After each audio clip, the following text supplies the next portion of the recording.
The universe is made of stories. It is not made of atoms. Muriel Rukeyser.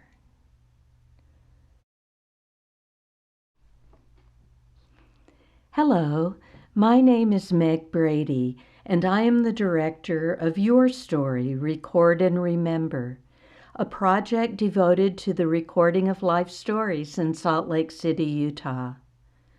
Today, as an introduction to life story work, we are going to be considering some of the benefits of recording life stories, with a focus on the reminiscences of older adults and those with serious medical conditions, especially cancer patients. After a long career teaching folklore and oral history at the University of Utah, for the last 10 years, I have worked at the Huntsman Cancer Institute in Salt Lake City to record the life stories of patients, caregivers, and families.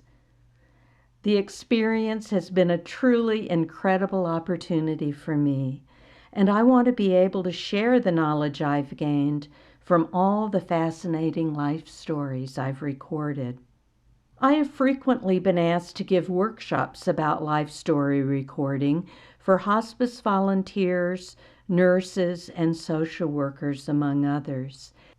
And now, through this series of video training sessions, I hope to make it easier for others to listen carefully and record effectively the stories of their patients, families, and friends. This first video will address specifically the benefits and values derived from this kind of oral history, both for the teller and for the listener, or what we call the facilitator. The ideas suggested in this video are particularly important for new life story facilitators because it is often necessary to speak about the value of sharing life stories to not only patients, but to physicians, social workers, and nurses as well. At Huntsman, 10 years of talking about the value of this work, and 10 years of physicians observing the effects on the tellers have actually led to a number of doctors prescribing this kind of life review for their patients. Until fairly recently, though, sharing reminiscences was not considered a good thing. Looking back over one's life, telling stories about times gone by, it was believed led to a kind of unhealthy introspection and could lead one to become more and more removed from the present. In fact, frequent reminiscence was often thought to be a sign of mental illness or senility in older adults.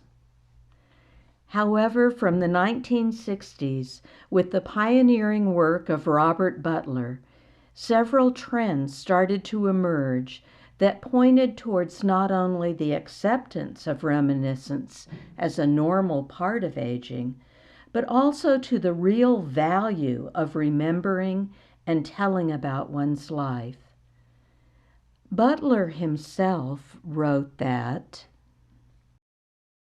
some of the positive effects of reviewing one's life can be a righting of old wrongs, making up with enemies, coming to acceptance of mortal life, a sense of serenity, pride in accomplishment, and a feeling of having done one's best. It gives people an opportunity to decide what to do with the time left to them and work out emotional and material legacies. People become ready but are in no hurry to die. Possibly the qualities of serenity, philosophical development, and wisdom observable in some older people reflect a sense of resolution of their life conflicts. A lively capacity to live in the present is usually associated, including the direct enjoyment of elemental pleasures such as nature, children, forms, colors, warmth, love, and humor. We may become more capable of mutuality with a comfortable acceptance of the life cycle, the universe, and the generations. In short, Butler postulated that life review was a normal function of the later years and not a pathological condition. Before we begin examining the value of life story listening, though, I'd like to frame our discussion by referring to the work of psychiatrist and palliative care physician Gene Cohen. For several years in the early 2000s, Cohen researched the aging brain by focusing on the positive aspects of intellectual development in later years. He suggests that although some aspects of brain function decline with age, the older brain is more resilient, adaptable, and capable than we thought.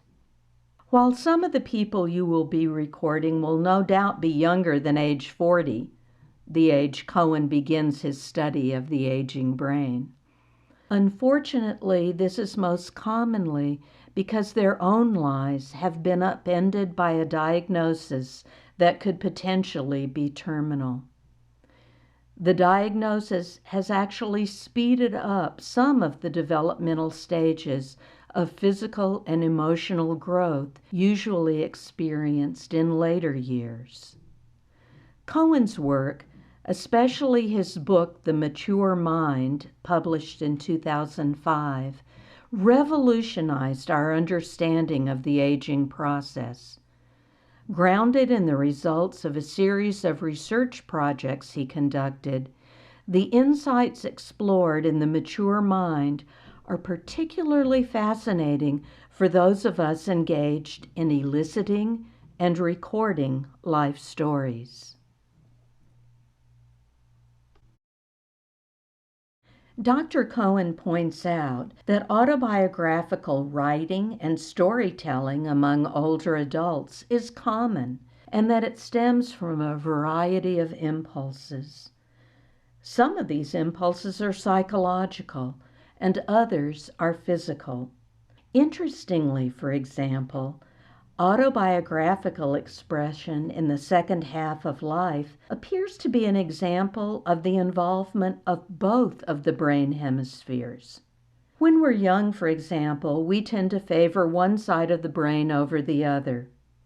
In the second half of life, we tend to integrate the hemispheres, essentially moving to all-wheel drive. In one study, researchers examined brain activity among younger adults and older adults as they recalled specific events in their lives. The researchers were looking specifically at the region of the brain known as the memory-critical hippocampus. The two age groups were about equal in the efficiency of recall, but the younger adults used primarily the left hippocampus, or left side of the brain, while the older adults used both sides. Cohen hypothesizes that perhaps part of the autobiographical drive among older people, those over 40, remember, is related to a rearrangement of brain functions that makes it easier to merge the speech, language, and sequential thinking typical of the left hemisphere with the creative, synthesizing right hemisphere. Cohen says, autobiography, or telling one's life story, because it engages both sides of the brain, is like chocolate for the brain. I love that image. Essentially, Dr. Cohen has identified 4 distinct, though often overlapping, developmental phases of late life: midlife reevaluation, liberation, summing up, and encore. And each of these stages is particularly relevant to the act of recording or writing a life story. The first of these 4 stages, midlife reevaluation, is a time for exploration and transition usually experienced between the ages of 30 and 65, but it most often occurs between 40 and the late 50s. It is a period in which people ask themselves questions. Where have I been, and where am I going? In an effort to search for what is true and meaningful in their lives. People in this phase seriously confront their sense of mortality for the first time, giving rise to these questions. However, other events, the departure of children from the home, divorce, a diagnosis of a serious medical problem, can also trigger midlife evaluation.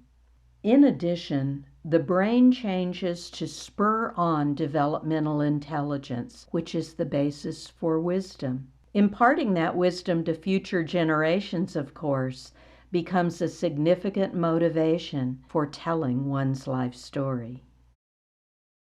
The second stage Cohen calls the liberation phase, a time when we feel the desire to experiment and free ourselves from earlier inhibitions or limitations. This stage often overlaps with midlife reevaluation and then gets stronger and stronger through the late 50s and 60s.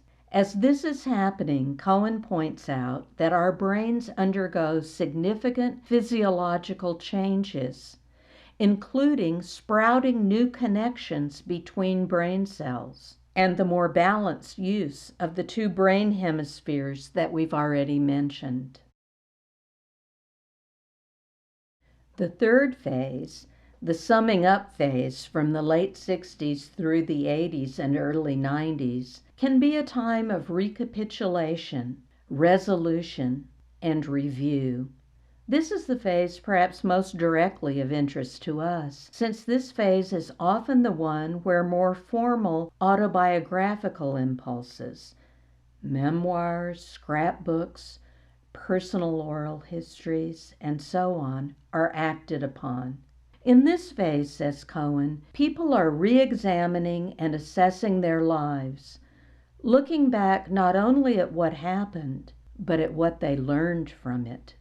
As keepers of the culture, people who reach this phase begin to share their lessons and fortunes through autobiography and personal storytelling, through philanthropy, community activism, volunteerism, and other forms of giving back, says Cohen.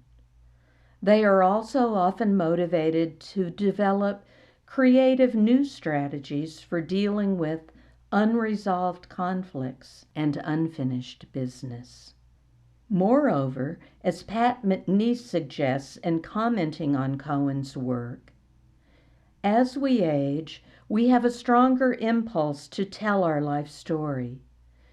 We may not tell that story any better than a younger person would, but we are more motivated to do so, not only because storytelling and reminiscence are part of the natural work of elders, but also because they become appealing ways of giving back, sharing what we have learned.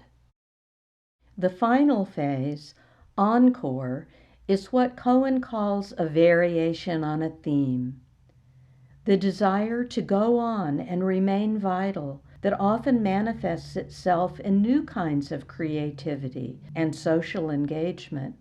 Plans and actions are shaped by the desire to restate and reaffirm major themes in our lives, but also to explore novel variations on those themes. This is a time when many individuals choose to retell stories from their lives, reflecting on new insights. In Cohen's work with thousands of adults from midlife to past the age of 100, these impulses listed here, or what he calls developmental imperatives, those things people felt they needed to have done in order to have a complete, well-lived life, are most common. As you can see, although number 7 explicitly cites telling one story, virtually every one of these imperatives are addressed in the process of telling a life story.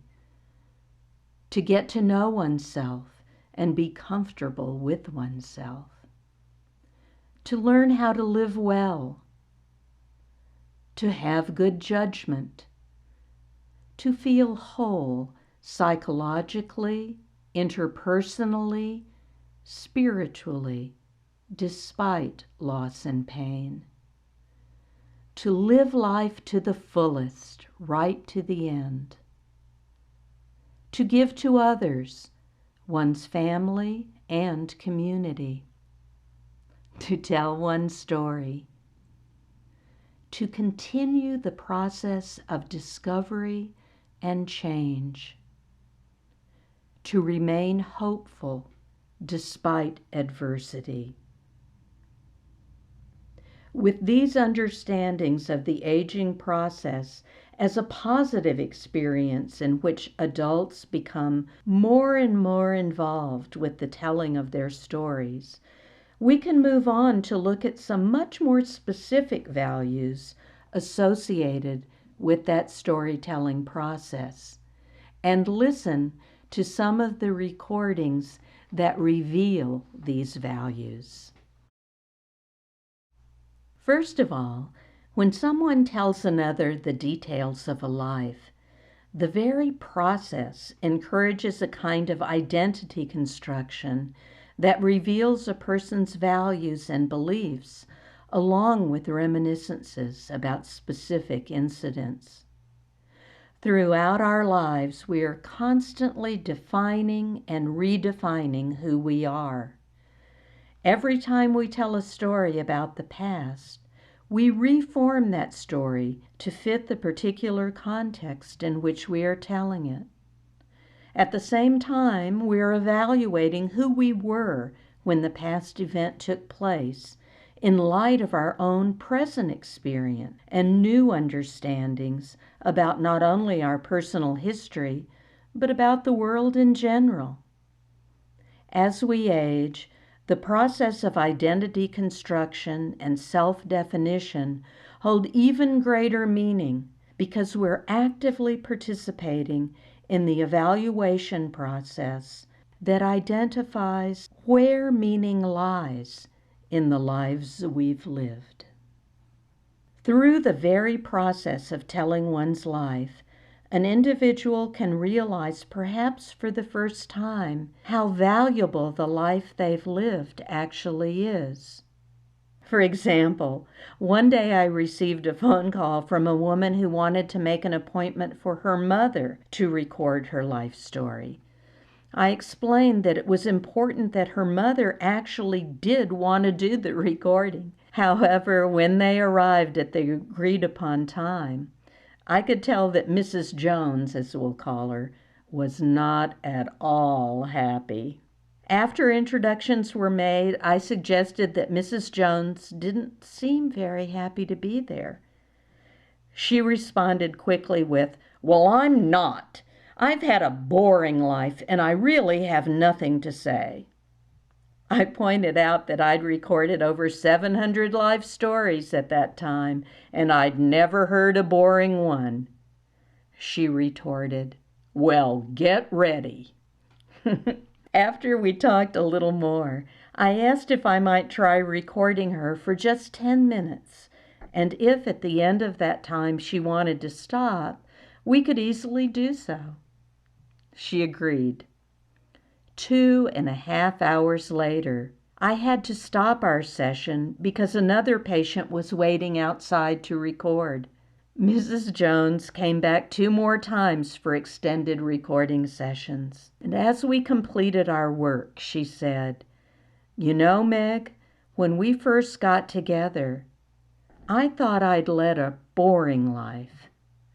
But now I realize I have had a really interesting life. It's been really fabulous.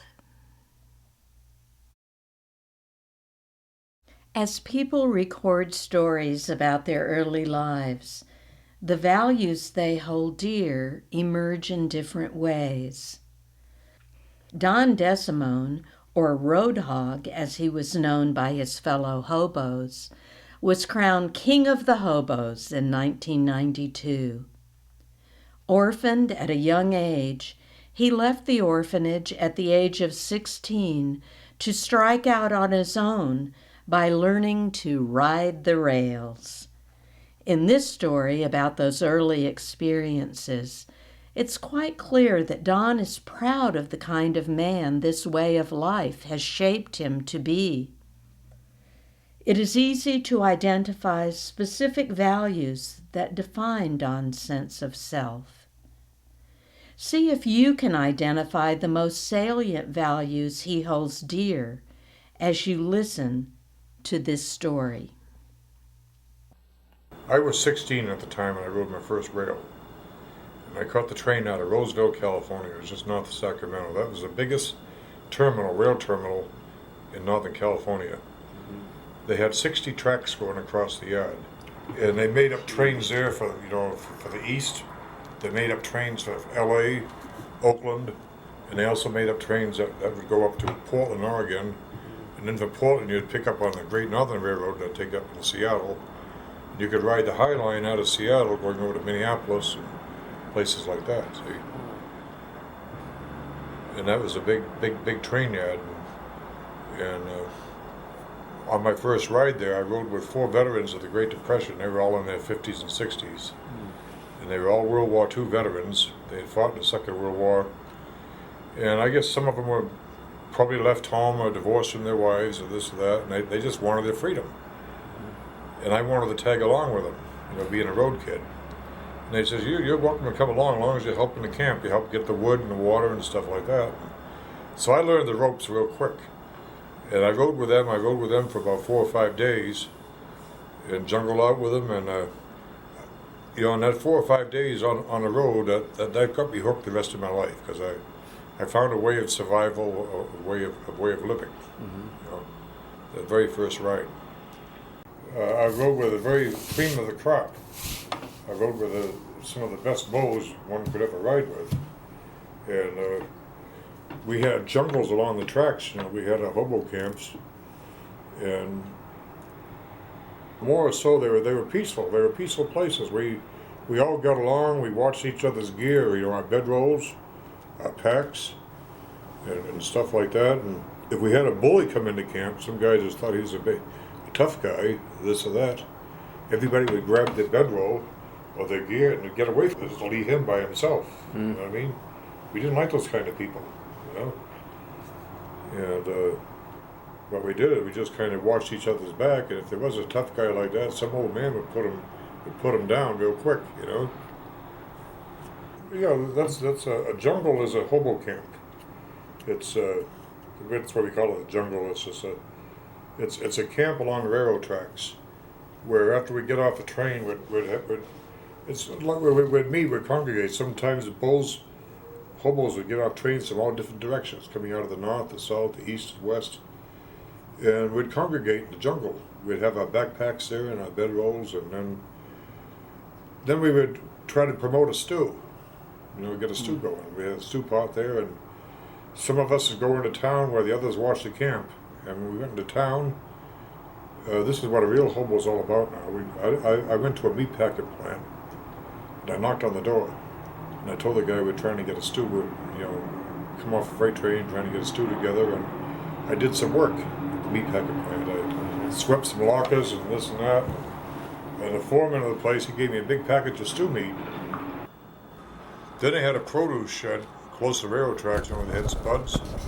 And I got a bunch of spuds and carrots, stuff like that, a big gunny sack, and went down to the jungle, and we all got a stew cooking.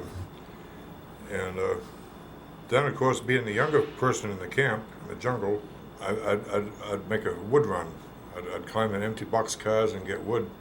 There'd be strips of wood in the boxcars and stuff like that. And keep the fire burning all night long. Then go down to the river and fill up the water jugs. And so this was our way of life. Independence, self-reliance, the importance of friendship, and you may see other values emerge from these stories as well. It would be impossible to tell a life story that incorporates everything that has happened in your life from the moment you were born. Each storyteller selects those moments that are most significant to artfully present in a story of his or her life. The elderly and the seriously ill often feel that they have become invisible or voiceless. Numerous studies have documented the isolation that often results for these vulnerable individuals. To have someone devote his or her undivided attention to listening to a story, especially a story of your life, goes a long way in increasing self-worth. For frail older people, for cancer patients, and others with terminal diseases, the ability to leave a real concrete legacy is amazingly empowering at a time when you seem to be losing control over all aspects of your life. Oncology nurse Tammy Bornman has written, "I've been an APN in oncology for many years, so cancer patients touch my life every day. What I love hearing are their life stories. I can recall listening to a patient who served in Vietnam and is now fighting for his life in a different way. He has no control over this war because the enemy is within, and his deepest desire? To be remembered by his grandchildren." Telling an incident from one's life story also sometimes helps in daily problem solving by remembering and reminiscing about what you've done in similar problematic situations, even ones that occurred 40 years in the past. In our own lives, personal narratives of past experiences are often used to supply advice to our friends with similar problems.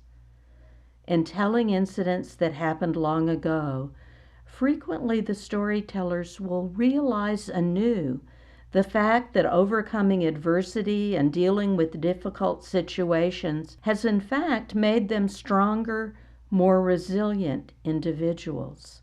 This is an incredible gift, especially in particularly difficult times. Often being able to share life stories draws together families who may be having a difficult time communicating in a fragile situation. Long hours in a hospital room, for example, can become occasions for a kind of disengagement. However, sharing stories with families present may allow family members to interact in positive, life-affirming ways that are truly pleasurable for everyone. Let me give you an example. I was called to the room of a patient who had come into the hospital believing that he was experiencing a relapse, but after a few days of tests was told that he was in fact going to die within days. His wife, of course, was beside herself, and she really wanted him to at least be able to share some reminiscences, since he'd always been such a great storyteller. I had my doubts about whether this could happen, since he was obviously extremely ill and had barely spoken for the last couple of days. We agreed that the wife would contact their 2 adult children to come for the recording session that afternoon. After I set up the equipment, I prepared for a difficult time of trying to elicit stories from this dying man. What happened next, I think, surprised us all. With his children and granddaughter as an audience, the patient regaled us all with story after story about his life from childhood to his last job as the captain of a fishing vessel in Alaska. His wife, children, and granddaughter took over the job of prompting news stories that they'd heard in the past, and the result was an hour of hilarity that brought the family together in laughter during the hardest time that they had ever faced together. The patient died 2 days later at home. His family will be able to replay that time together forever. And at other times, the value of life story sharing is simply a matter of just enjoying the telling of an amusing incident from the past for both the teller and the listener, drawing strangers or family members closer in the process. In the example I'll play you now, from the life story of a Greek-American woman who was born and raised in Bingham Canyon, Utah, the site of the largest copper mine in the world, the speaker's delight in her own story may even be matched by the appreciation of her audience. That would be me. Mr. Fergus, Miley's father, had an apartment house. They lived in a house adjacent to the apartment house, but on the lower level of the apartment building was a grocery store. Another Greek, Mr. Postle, ran the store. But when there was an apartment empty, he would let us play house in there. We would take our dolls and our buggies and our dishes and all of that stuff, and we would get crates and boxes from Mr. Apostle, and we would set up a little house and we would play house. But the big thing when we got just a little older, we were still playing dolls, so we weren't very old, but we would start to fantasize about, the people that were coming to see the mine on the tourist buses, because in those days the mine, and it still is, but of course the observation pit is very different now. In those days, the tourist buses had to come through town, all the way from Salt Lake, through town on the one-way street and go up through the tunnel to the pit where the mining operations were. But the buses would come about 2:30. The shifts changed at 3 o'clock. The miners who lived down in the valley were coming down the canyon. The tour buses were going up the canyon. It was a narrow canyon. It only was a two-car road. And the tour buses would often get up on the sidewalks to get by. But our big thrill at the apartment was to stand outside at the window. There was a little porch, and watch the tourist buses come. And they would all have cameras out. They hadn't seen any place on earth like this where people lived within canyon walls. And so we would stand out there. I remember this very vividly, preening, sort of, and hoping that maybe one of those tourists taking our pictures was a movie director or something. It was one of those childhood fantasies, but I remember that very, very, very well. And there were days in the summer, in Bingham's heyday, when there would be many buses, not one bus, 5, 6, 7, 10 buses coming up to Bingham, bringing tourists. Wow.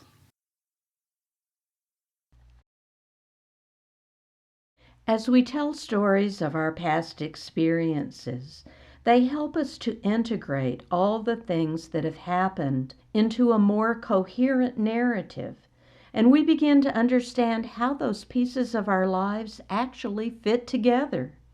In this recording, Alice Kasai's husband was one of those Japanese Americans interned during World War II. And her story of that period helps to understand some of the reasons behind her civic activism in later years. My husband was picked up right after in fact, that very night of Pearl Harbor.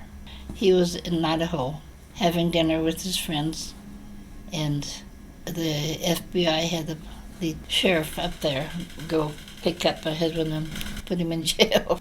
Sometimes later, they sent him up to Missoula, Montana. They were all the Western.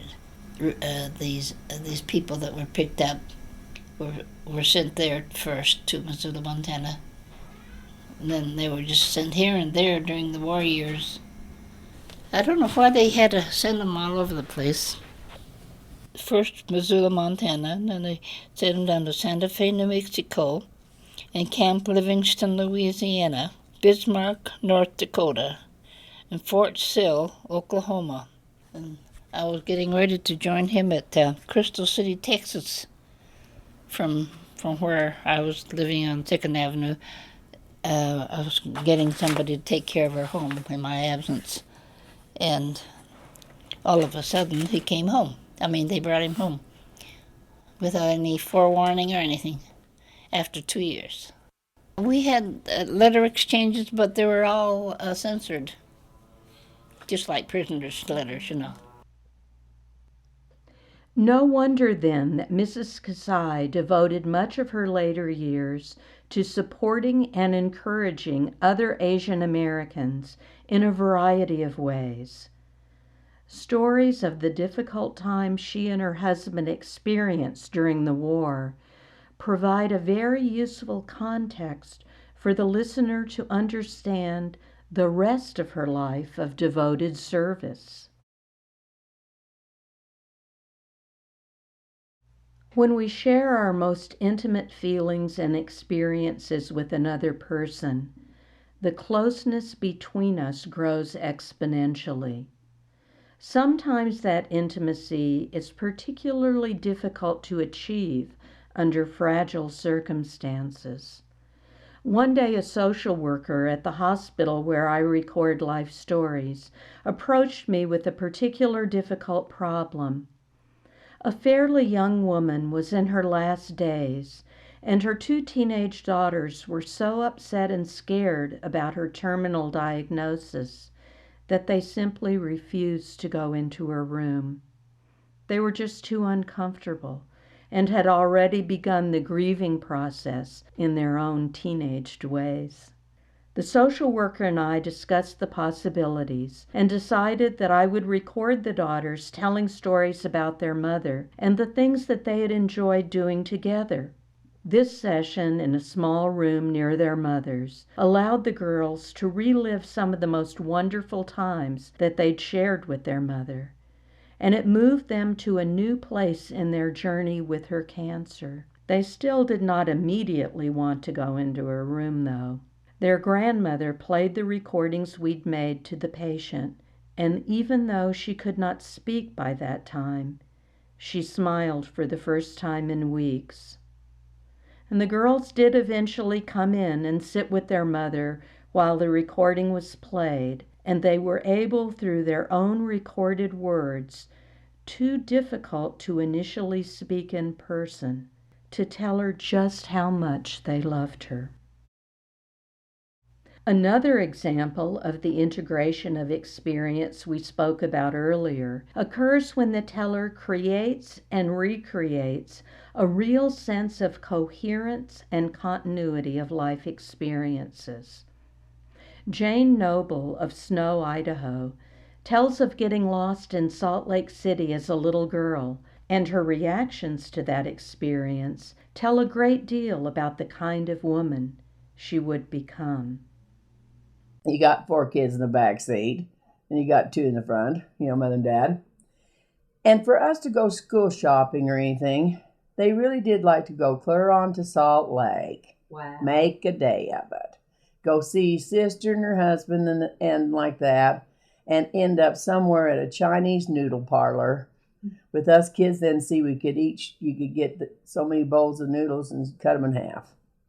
All right, mother's big thing, like I said, beautiful seamstress, sewing. So she liked to go to Ward's, downtown Salt Lake, at the material and this and that. The same things every time. If you're not good, we're going back. If you're not good, I'll smack all 4 of you. That way she won't miss one. She is just cute. And so anyway, I think she spent most of her time, Daddy driving forward, and Mother's butt in the air over the back seat, taking care of us 4. And this particular day, we get down, we parked out front, and we all get out, and we all go in. And we went back to the material. And I'm not kidding you, the patterns and stuff were just so beautiful. And I remember that I'm just really going to be good. She won't even know I'm there. And I took my finger and I just traced this pattern on this material around, around, around, stuff like that. I don't know how long this went on. But when I looked up, they were all gone. I looked here, I looked there. She was wearing a beautiful fur coat. And I could see nobody in that store with a fur coat. So then I'm this brave. I went to the front door that I knew that we came in. I had that much knowledge. And I look out, and there are no car down that road either that looked like ours. So then I stepped back in, and I went up to this lady, and I said to her, "Have you seen a really pretty woman in a brown fur coat?" And she said, "No." But she said, "I'm telling you what, you're so cute, she'll come back for you." She set me up on a stool. All right, so that's my story, and I'm sitting there. Mother and Dad and the kids, they all get in the car, but there's only 3 of them. They don't know it. He pulls out of that parking spot. He goes down around a block and stuff. They pull in somewhere else. And I've always told the story this way. It makes Mother laugh. They had bought a newspaper. There's 4 sections of funnies. There's 1 kid missing. Where's Jane? Oh, she's hiding down the bottom of the car. No, she's not. They dig around. I am not there. Do you want to know if my mother really cared? She jumped out of that car, run down the street. I don't know how many blocks or whatever. She did not stop. She ran all the way towards the store. And when that door opened, she opened the door on the side, which was weird because our car had been out front. There I was, sitting up on a little stool.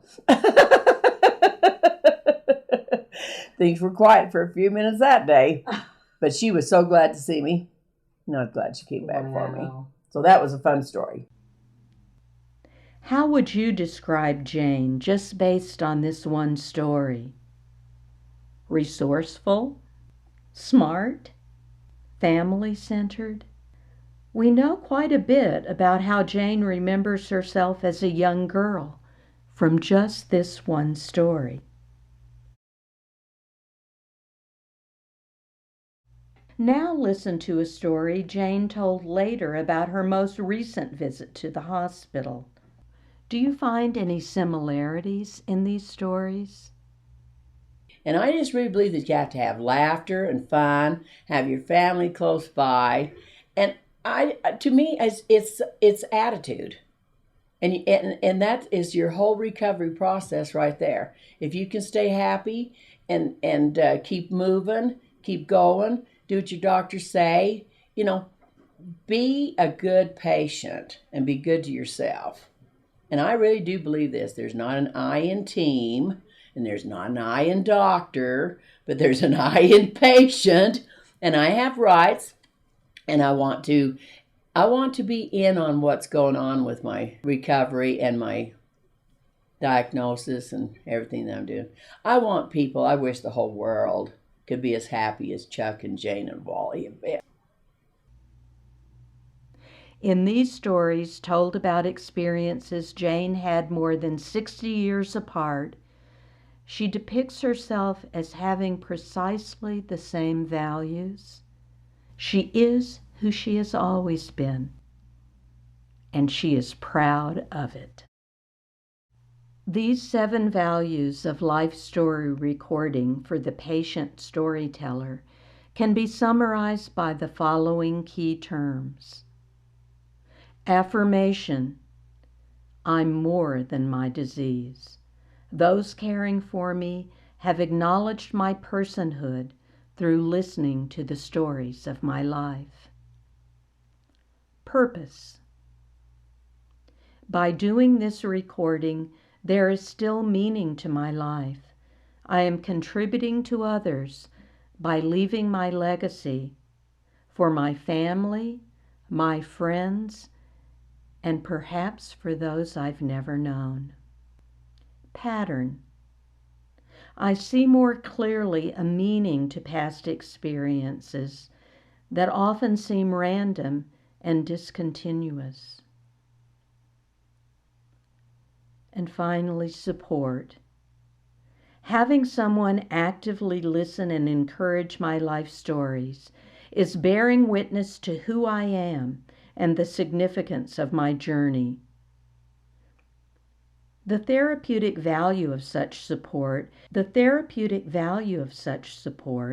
has recently been chronicled in the work of Dr. Harvey Chochinoff in what he has termed dignity therapy, and by others in the field of narrative medicine, whose research validates the positive effects of having patients tell the stories of their lives.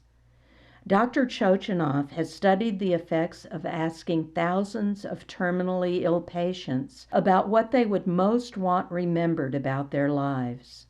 His researchers found that one 30 to 60-minute session significantly reduced both suffering and depression. Few drug-based therapies can lessen a person's distress about death or reinforce their sense of worth as they near death, Chochinoff observed. We need to show people that what they say and what they think is important, and they amount to more than a constellation of symptoms that have arisen from a disease process. He concludes from all this research that healthcare professionals working with cancer patients near the end of life should be asking one important question: can you tell me about your life? This statement by nurse practitioner Tammy Bornman, whom I've referred to earlier, demonstrates the fact that the process of recording life stories is not only beneficial for the narrators, the storytellers, but is amazingly important to the facilitator or listener as well. Can you think of other benefits that such a process of recording life stories might bring for you?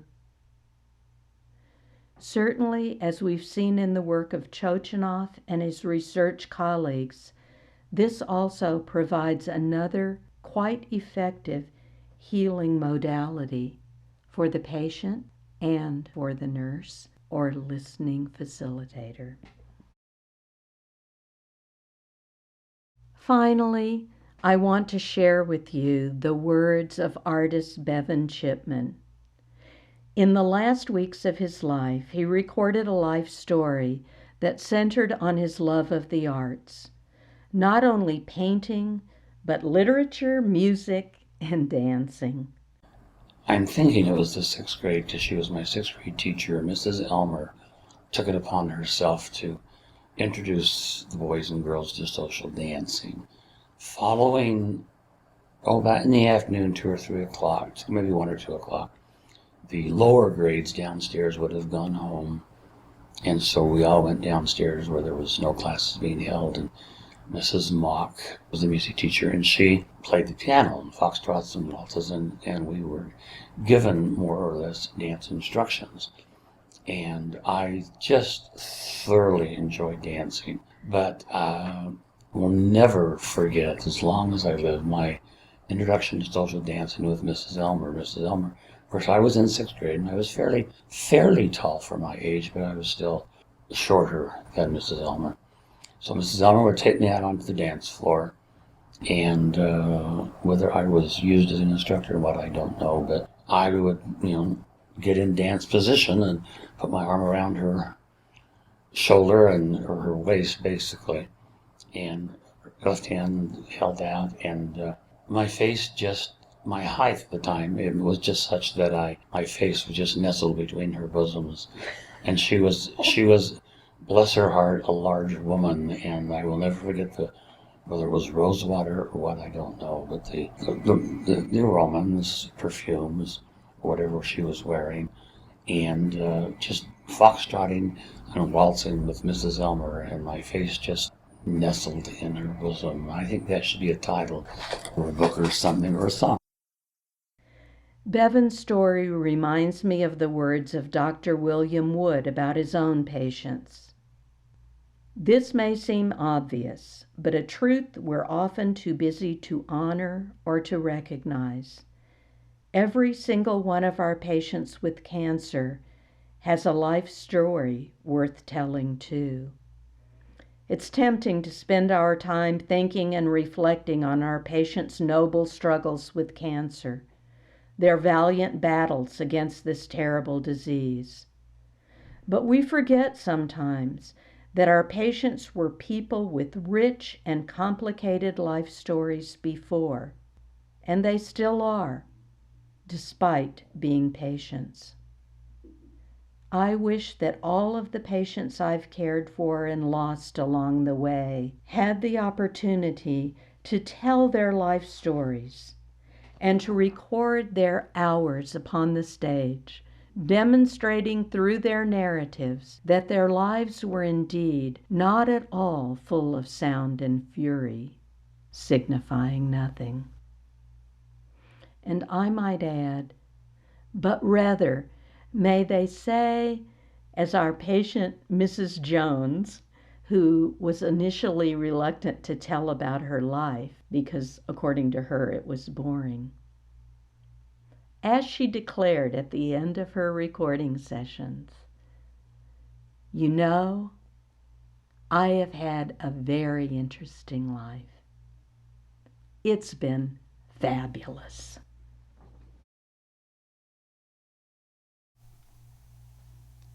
I'd like to especially thank all those individuals who have recorded their stories over the last 10 years. You've only heard a small fraction of their voices in this video, but each and every story is worth hearing over and over again. I'd also like to thank my students at the University of Utah, the staff of the Wellness and Survivorship Center at Huntsman Cancer, Dean Robert Newman of the College of Humanities, and Ray Lynch, the Executive Director of the Huntsman Cancer Hospital, who have all been so supportive of the work of YourStory from the very beginning. This video series would not have been possible without the generous support of the Dr. O Family Foundation and Dr. Catherine Lindquist. I look forward to meeting you again in the next video in this training series, The Art of Listening for Lives. It will focus on the listening skills needed in order for you to be the most skilled life story facilitator.